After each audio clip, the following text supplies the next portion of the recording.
Hello everyone, welcome back to my channel Maths with Diksha. I hope that you guys are doing so well. So students, in today's video we are going to discuss about conditional probability and we will discuss some properties regarding this, and after that we will do some examples related to this. So stay tuned with me. Now without any further ado, let's start the video. So students, हमने अपने पिछले lecture में conditional probability के बारे में discuss किया था detail में. अब हम एक बारी रिकैप करते हैं कि क्या थी conditional probability. Let E and F be two, क्या है ये इवेंट्स है मेरे पास. इवेंट्स है associated with sample space S. ये एस क्या है मेरे पास, सैंपल स्पेस है. ऑफ एन रैंडम एक्सपेरिमेंट, ठीक है, मैंने कोई भी रैंडम एक्सपेरिमेंट किया जिसका सैंपल स्पेस एस है, और ई और एफ क्या है, इवेंट्स मैंने दो डिफाइन किए हैं. सो जो probability, conditional probability of E given that F is already occurred, इस चीज को हम किससे डिनोट करते हैं. सबसे पहले तो इसे हम डिनोट करते हैं P of E given F से. कैसे बोलना है, E given, this sign is for given F, ठीक है. This will be equal to probability of E intersection F over में प्रोबेबिलिटी ऑफ एफ, ठीक है. यही पढ़ा था हमने. इवन की ये भी डिस्कस किया था कि ये कैसे आया, ठीक है, ऐसा क्यों होता है और ये कैसे आया. अगर आप जानना चाहते हो तो मेरी प्रीवियस वीडियो देखना, उसमें मैंने इसे इसके बारे में डिटेल में डिस्कस किया हुआ है. अब हम क्या करते हैं, अपना नेक्स्ट स्टेप पर चलते हैं जहां पे हम डिस्कस करेंगे प्रॉपर्टीज ऑफ कंडीशनल प्रोबेबिलिटी, जिसमें हमारे पास फर्स्ट प्रोबेबिलिटी क्या आती है. फर्स्ट प्रोबेबिलिटी आती है हमारे पास कि let E and F be two events associated with sample space S of a random experiment, then probability of S given F will be equal to probability of F given F is equal to 1. ये हमेशा किसके equal आएगी, 1 के equal आएगी. S क्या है आपके पास, sample space है. अगर आप probability of sample space given event F, any event F लेते हो तो, और अगर आप किसी भी इवेंट की प्रोबेबिलिटी निकाल रहे हो given that event, that will always equal to 1. ऐसा क्यों होगा, आप देख सकते हो कि हमें पता है कि probability of S over F किसके इक्वल होगी, probability of S intersection F over में प्रोबेबिलिटी ऑफ एफ के. अब आपको पता है कि कोई भी इवेंट आप डिफाइन कर रहे हो, जैसे यहाँ पे मैंने एफ डिफाइन किया है, ई डिफाइन किया है, तो ई भी सबसेट ऑफ एस होगा, एफ भी सबसेट ऑफ एस होगा, ठीक है. तो मुझे ये बताओ कि अगर एफ मेरा एस का सबसेट है तो एस इंटरसेक्शन एफ मेरे पास क्या आएगा. छोटा पोर्शन देखो, ये मेरे पास एस है पूरा, ठीक है, और ये मेरे पास इसके बीच में कहीं पे एफ है. मैं इन दोनों का इंटरसेक्शन अगर लूंगी तो मेरे पास ये एफ ही नहीं आ जाएगी इंटरसेक्शन, ठीक है. तो मेरे पास यहाँ से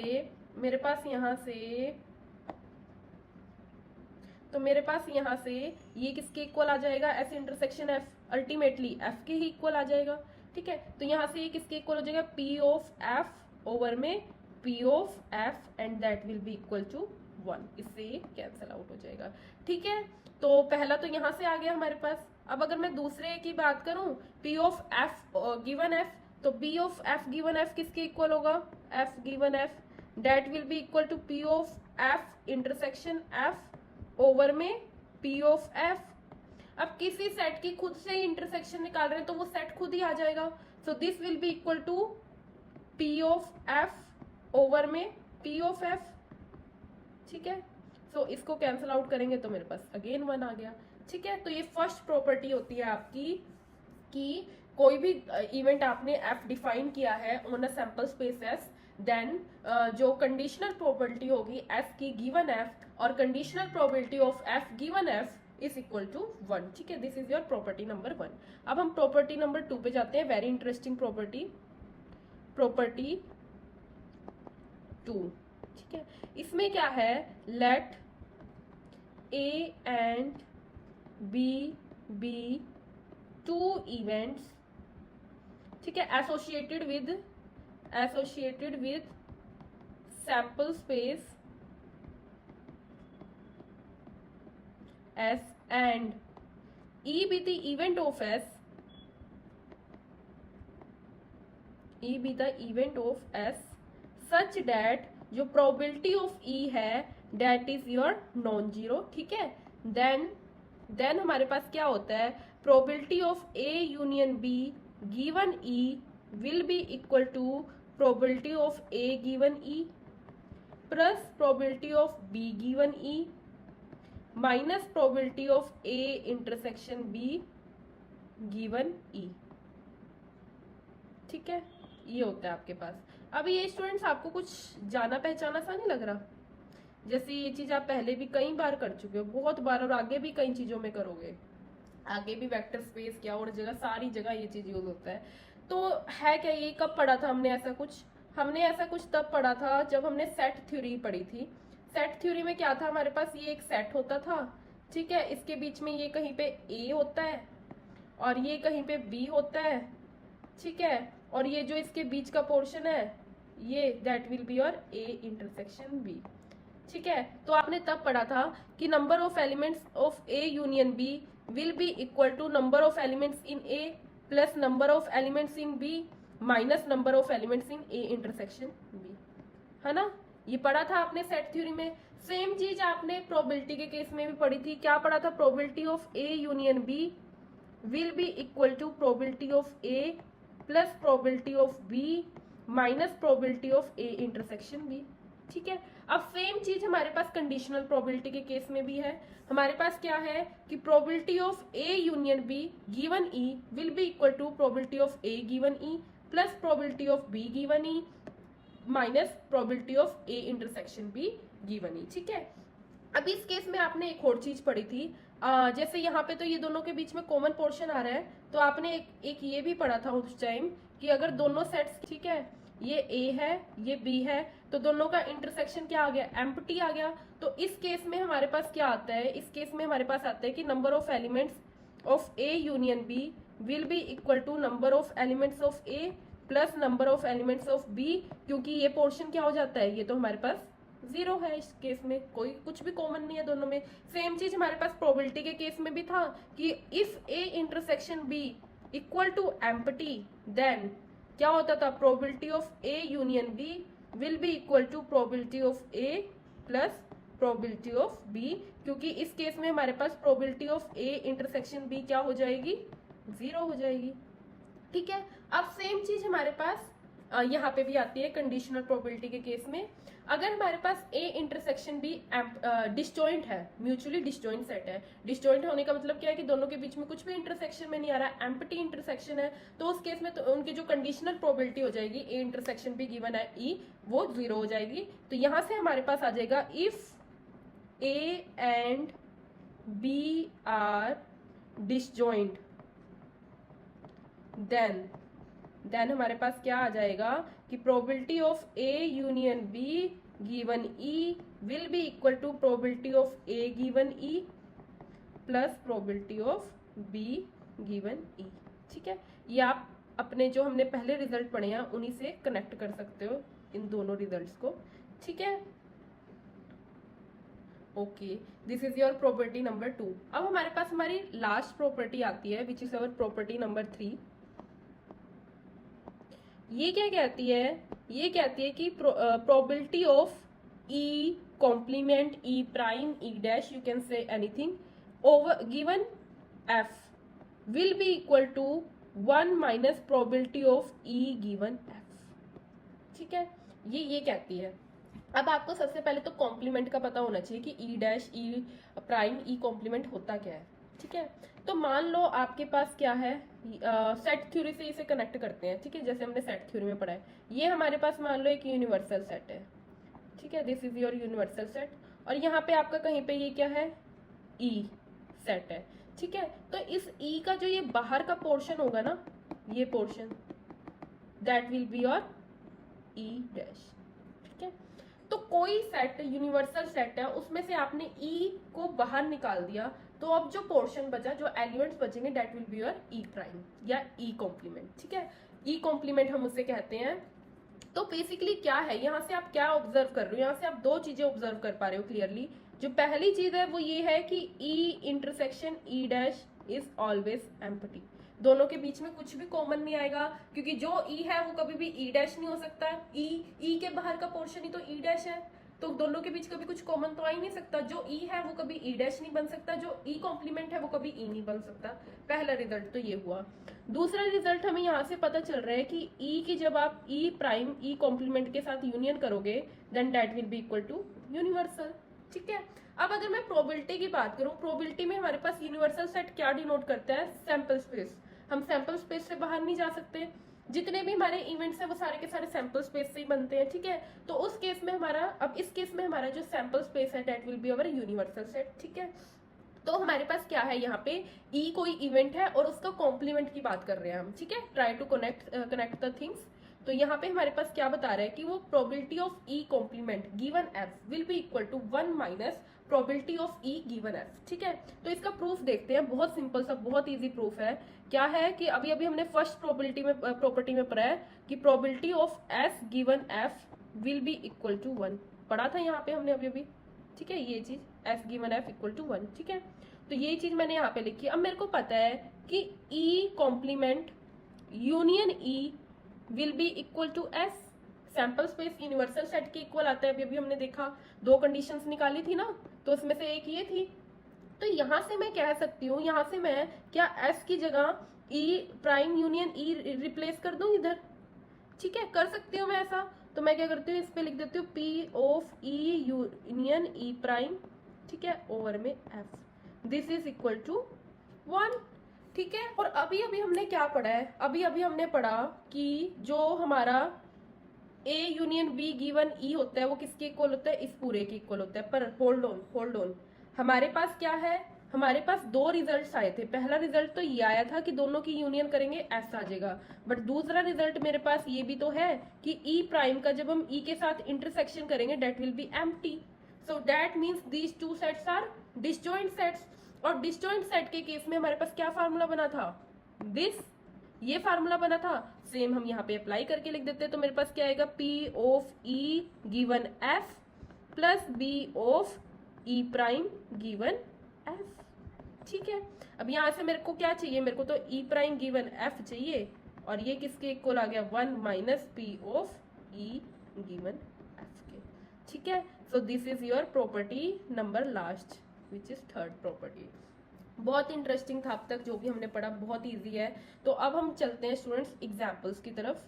तो हमारा फर्स्ट एग्जाम्पल है, if probability of A equal to 7/13, probability of B equal to है आपका 9/13 and probability of A intersection B है आपका 4/13। तो हमें probability of A given B निकालना है। Probability of A given B का मतलब है probability of occurrence of A given that B is already occurred. ठीक है, तो probability of A given B will be equal to probability of A intersection B over में probability of B। ठीक है, formula put किया। तो अब मेरे को बताओ probability of A intersection B कितनी गिवन है, 4/13। ठीक है, और प्रोबेबिलिटी ऑफ B कितनी गिवन है, प्रोबेबिलिटी ऑफ B है 9/13। 9/13 सोल्व कर दो तो मेरे पास क्या आ गया, 4/9 आंसर। ठीक है, अब हम चलते हैं अपने नेक्स्ट एग्जाम्पल पे। A family has 2 children. ठीक है, किसी फैमिली के पास 2 बच्चे हैं। What is the probability that both the children are boys given that at least one of them is a boy? तो स्टूडेंट्स, इस केस में, इस टाइप के जब भी आपके पास क्वेश्चंस होंगे ना, दो चीजें आपको मेंशन होगी। पहली तो होगी कि फाइंड द प्रोबेबिलिटी, ठीक है, और सेकंड आपको एक कंडीशन दे देंगे कि ये चीज आपको गिवन है। ठीक है, तो आपने हमेशा क्या करना है, आपने एक को, किसी भी एक को आप E ले लो, A ले लो, जो मन करे आपने। जैसे ये है एक कंडीशन, क्या है ये, व्हाट इज द प्रोबेबिलिटी है both the children are boys. जैसे ये है ना आपके पास एक both the children are boys, और सेकंड है आपके पास at least one of them is a boy. इसको आपने E ले लेना है, इसको आपने F ले लेना है। अब जो आप चाहो तो उल्टा कर सकते हो, ऊपर वाले को F ले लो, नीचे वाले को E ले लो, कोई क्रैमिंग की जरूरत नहीं है यहाँ पे। बस आपको ये ध्यान रखना पड़ेगा कि P of E over F आएगा या P of F over E लिखना है, क्योंकि आपको पता है जो चीज गिवन है वो बाद में जाएगी और जो चीज फाइंड करनी है वो पहले आएगी। जैसे मैंने यहाँ पे फाइंड E को करना है तो ये वाला होगा इसमें से, बस इतना ध्यान रखना है, आपने कोई क्रैमिंग नहीं करनी, जो मनाए करना है, बस ये दो चीजें आपको हमेशा गिवन होंगी, ठीक है। तो अब मेरे पास क्या है कि एक फैमिली में दो बच्चे हैं, ठीक है। तो बच्चे हैं दो, तो हो सकता है दोनों ही लड़कियां मुझे, हो सकता है दोनों लड़के हों, हो सकता है बड़े वाला लड़का हो छोटे वाली लड़की हो, और हो सकता है बड़े वाली लड़की हो और छोटे वाला लड़का हो। क्या इन चार केसेस के अलावा भी कोई पॉसिबिलिटी हो सकती है? नहीं हो सकती। सो मेरे पास सैंपल स्पेस क्या बनेगा, मेरे पास जो सैंपल स्पेस आएगा वो क्या बनेगा, या तो पहला भी लड़का हो जाए दूसरा भी लड़का हो जाए, या फिर पहली भी लड़की हो जाए दूसरी भी लड़की हो जाए, या फिर पहला लड़का हो दूसरी लड़की हो, या फिर पहली लड़की हो और दूसरा बेटा हो, ठीक है। यही चार पॉसिबिलिटीज है मेरे पास, ठीक है। अब मैंने इवेंट ई क्या डिफाइन किया, इवेंट ई डिफाइन किया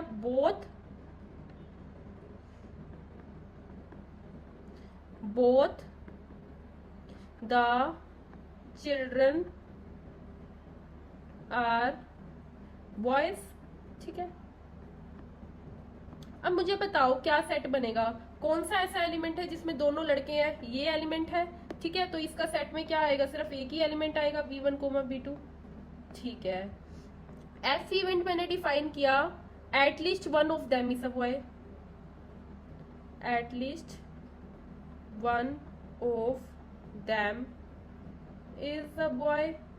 बताओ अब इस केस में क्या बनेगा, सेट कम से कम एक लड़का होना चाहिए। किस किस सेट में कम से कम एक लड़का है, इसमें एक लड़का है, इसमें एक लड़का है, इसमें भी कम से कम एक तो है लड़का। तो ये तीन एलिमेंट्स बनेंगे एफ के, ठीक है। तो मेरे पास एफ में क्या क्या एलिमेंट्स आएंगे, एफ में मेरे पास आएगा एक तो b1 b2, ओके। एक मेरे पास आएगा b1 g2, ओके। एक मेरे पास आएगा g1 b2। ये तीन एलिमेंट्स मेरे पास आएंगे एफ में, ठीक है। अब अगर मैं इन दोनों की इंटरसेक्शन की बात करूं, मैं ई इंटरसेक्शन एफ की बात करूं, तो दोनों की इंटरसेक्शन में बताओ, इसमें एक एलिमेंट है, इसमें ये एलिमेंट है, दोनों का कॉमन सिर्फ एक ही एलिमेंट है, तो इनकी इंटरसेक्शन में क्या चला जाएगा, b1 b2, ठीक है। अब मुझे क्या फाइंड आउट करना है, मुझे निकालनी है conditional probability of E given F, ठीक है। Find the probability that the both the children are boys, ये मेरा ई है। मुझे फाइंड क्या करना है कि दोनों चिल्ड्रन क्या होने चाहिए, बॉय होने चाहिए, और गिवन क्या है, वो मेरा एफ है, given that at least one of them is a boy, ठीक है। तो that will be equal to probability of E intersection F over में प्रोबेबिलिटी ऑफ एफ। अब मुझे बताओ probability of E intersection F क्या होगी, अगर मैं यहां से probability of E intersection F find out करूं, तो that will be equal to total number of elements favourable to E intersection F, that is 1 over में टोटल नंबर ऑफ आउटकम्स, और टोटल नंबर ऑफ आउटकम्स हमारे पास कहां से आते हैं, सैंपल स्पेस। बेसिकली जो टोटल नंबर ऑफ आउटकम्स होते हैं that is nothing but n of S, n is मतलब number of elements in sample space, and that is my 4, ठीक है। सो मेरे पास यहाँ से P of E intersection F क्या आ गया, 1/4। और अगर मैं P of F find out करूँ, यहाँ से मैं probability of F find out करूँ, so number of elements favourable to F is 3, ठीक है, और total number of outcomes is 4, so that will be और क्या हो गया, सो दैट विल बी और 3/4, ठीक है। So this will be equal to 1/4 cross 4/3, and that is equal to 1/3, which is your answer. So your answer is 1/3, ठीक है students. I hope आपको अच्छे से ये क्वेश्चन समझ में आया। अब हम अपने सेकंड क्वेश्चन पे चलते हैं, मतलब थर्ड क्वेश्चन पे, sorry. 10 cards number 1 to 10 are placed in a box mixed up thoroughly and then one card is drawn randomly, ठीक है। If it is known that the number on the drawn card is 3 more than 3, what is the probability that it is an even number, ठीक है। तो as usual मैंने आपको बताया था कि दो चीजें होंगी, एक गिवन और एक जो फाइंड करनी है। तो इसमें मेरे पास क्या है, गिवन क्या दे रखा है, इट इज नोन, नोन है मतलब गिवन है, that the number on the drawn card is more than 3, एक तो है ये more than 3, and what is the probability that it is an even number, ठीक है। तो मैं क्या करती हूँ, मैं एक को नाम ई दे देती हूँ, एक को नाम मैंने एफ दे दिया, ठीक है। तो अब मेरे पास यहाँ पे सैंपल स्पेस क्या है, सैंपल स्पेस है मेरे पास 10 कार्ड है 1 से लेकर 10 तक के, ठीक है, ये ना 10 कार्ड्स नंबर्ड 1 to 10, ठीक है। तो मेरे पास यहाँ से सैंपल स्पेस क्या आ जाएगा 1 2 3 4 5 6 7 8 9 10, this is my sample space, ठीक है। अब मैंने दो इवेंट्स डिफाइन किए, इवेंट ई मैं क्या कह रही हूँ, ई इवेंट मैंने क्या डिफाइन किया है, द नंबर इज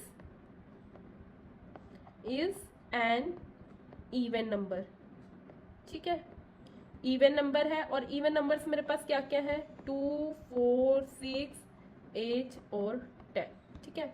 और इवेंट एफ मैंने डिफाइन किया कि the number is more than 3, अब मोर देन 3 है, ठीक है, द नंबर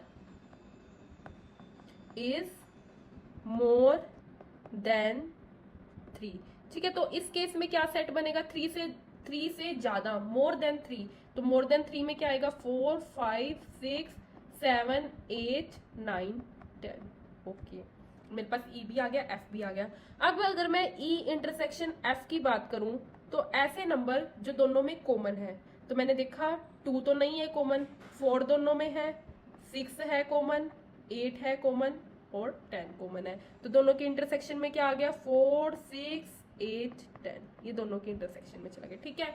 अब मुझे प्रोबेबिलिटी क्या फाइंड आउट करनी है, मुझे probability of E given F निकालना है, ठीक है, probability of E given F. ध्यान रखना ई क्या होएगा, यहाँ पे ई होगा जो फाइंड करना है, what is the probability, the number is even number, so E क्या है जो मुझे फाइंड करना, और गिवन क्या दे रखा है the number is more than 3, that is my f, given f, so probability of e given f, probability of the probability that the number is even given that the number is greater than 3, ठीक है।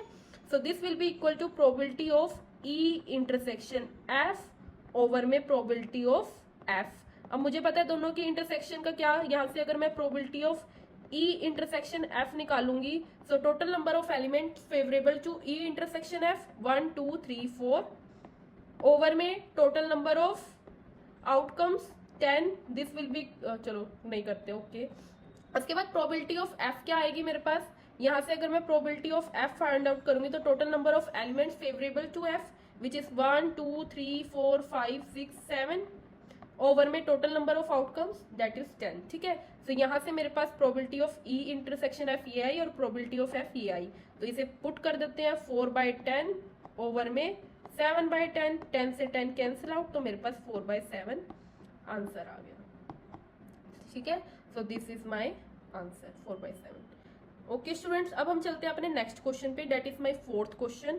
Students I must say that this question is really quite interesting. क्या है इसमें, in a school there are 1000 students, okay, out of which 430 are girls, ठीक है। It is known that out of 430 10% of the girls study in 12th class. What is the probability that a student chosen randomly studies in 12th class given that the chosen student is a girl? तो क्या है students में, सबसे पहले जो इसका sample space होगा वो क्या होगा, वो 1000 नंबर ऑफ स्टूडेंट्स मिलके क्या बनाएंगे, सैंपल स्पेस बनाएंगे। अब इन 1000 में से 430 तो गर्ल्स हैं, और इन 430 में से भी जो 10% गर्ल्स हैं वो क्या कर रही हैं, वो 12th क्लास में पढ़ रही हैं, मतलब ऐसी लड़कियां हैं 10% जो लड़की भी है और 12th क्लास में भी पढ़ रही हैं, ठीक है। अब मुझे प्रोबेबिलिटी क्या फाइंड आउट करनी है, देखो मैंने कहा था ना दो चीजें होंगी, मुझे एक तो है जो फाइंड करना है that a student chosen randomly studies in class 12th, और जो चीज गिवन है वो मेरे पास सेकंड चीज क्या गिवन है, chosen student is a girl. तो हमें क्या करना है, एक को मैंने ई नाम दे दिया, एक को मैंने एफ नाम दे दिया, सिंपल। अब मैंने क्या किया, दो इवेंट डिफाइन किए, ई डिफाइन इवेंट किया कि student chosen randomly studies in class 12th, ठीक है। और मैंने एक एफ इवेंट डिफाइन कर दिया, the chosen student is a girl, the chosen student is a girl. और अगर मैं इन दोनों के इंटरसेक्शन की बात करूं, ई इंटरसेक्शन एफ की बात करूं, ई क्या है कि जो बच्चा 12th में पढ़ रहा है, एफ क्या है कि वो एक लड़की है, दोनों का इंटरसेक्शन क्या होगा कि वो लड़की भी होनी चाहिए और 12th क्लास में भी पढ़नी चाहिए, दोनों का इंटरसेक्शन क्या बनेगा, student is a girl and studies in class 12th। ठीक है, यहां तक कोई डाउट नहीं होना चाहिए। अब मुझे क्या फाइंड आउट करना है, देखो क्या चीज फाइंड करनी है, ई फाइंड करना है। एफ मेरे पास गिवन है, तो मेरे पास क्या बनेगा, probability of E over F बनेगा ना। जो चीज फाइंड करनी है वो पहले और जो चीज गिवन है वो बाद में। ठीक है, तो मेरे को क्या फाइंड करना है, बेसिकली मेरे को probability of E given F find करना है। ठीक है, that will be equal to probability of E intersection F over में प्रोबेबिलिटी ऑफ एफ। ठीक है, अब मुझे दो चीजें चाहिए, एक तो probability of E intersection F और एक प्रोबेबिलिटी ऑफ एफ। सबसे पहले बात करते हैं प्रोबेबिलिटी ऑफ एफ की। अब एफ क्या डिनोट कर रहा है, the chosen student is a girl. अब गर्ल होने की क्या प्रोबेबिलिटी है, देखो क्वेश्चन में। ठीक है, 1000 तो है टोटल नंबर ऑफ स्टूडेंट्स, हमारे पास 1000 है टोटल नंबर ऑफ स्टूडेंट्स, जिनमें से 430 गर्ल है। तो गर्ल होने की क्या प्रोबेबिलिटी होगी, अगर मैं आपसे पूछूं प्रोबेबिलिटी ऑफ एफ क्या होगा, this will be equal to total number of outcomes favourable to girl. ठीक है, कि कितनी गर्ल्स होंगी, हमारे पास 430 गर्ल्स हैं आउट ऑफ 1000। ठीक है, so this will be my probability of chosen a girl. ठीक है, उसके बाद मेरे पास अगर मैं कहूँ कि लड़की भी होनी चाहिए और 12th क्लास में भी होनी चाहिए। ठीक है, it is known that out of 430 10% of the girls study in class 12। तो ये जो 10% है 430 का 430 का जो ये 10% है, ये ऐसे स्टूडेंट्स को डिनोट कर रहा है जो लड़की भी है और 12th क्लास में भी पढ़ रहे हैं। तो क्या ये 10% हमारे को प्रोबेबिलिटी दे रहा है ई इंटरसेक्शन एफ की। ठीक है, so probability of E intersection F will be equal to, देखो यहाँ पे 430 का अगर मैं 10% निकालूं, सबसे पहले अगर मैं 430 का, let me change the colour, 430 का मैंने 10% फाइंड आउट करना है, तो this will be equal to 430 into 10/100। ठीक है, तो ये मेरे पास कितना आ गया, 43 आ गया। ठीक है, ये मेरे पास कितना आ गया, 43 ओवर में total number of outcomes which is 1000। तो यहाँ पे मेरे पास क्या आ गया, ये 43 ओवर में 1000। तो अब यहाँ पे मैं सब्स्टिट्यूट कर देती हूँ, ये है मेरे पास 43 ओवर में 1000 क्रॉस 100/43। ये 2 0 से 2 0 कैंसिल, इससे ये कैंसिल, सो मेरे पास 0.1 आंसर आ गया। तो यहाँ से मेरे पास आंसर कितना आ गया, 0.1। तो यहाँ पे आपने ये चीज ध्यान रखना है, ये जो हमारे को ये लाइन गिवन है ना, जो हमारे पास ये लाइन गिवन है, this is actually E intersection F, कि कोई लड़की भी हो और 12th क्लास में भी पढ़ती हो। वो क्या है, 430 का 10% है, 430 का 10% मैंने किया 43 आ गया, और मेरे को probability of E intersection F find out करना है। So this will be equal to 43 over में टोटल नंबर ऑफ स्टूडेंट्स। ठीक है, यहाँ से मेरे पास probability of E intersection F भी आ गई, यहाँ से मेरे पास प्रोबेबिलिटी ऑफ एफ आ गई थी, मैंने दोनों वैल्यूज को सब्स्टिट्यूट कर दिया इसमें और मेरा क्वेश्चन सोल्व हो गया।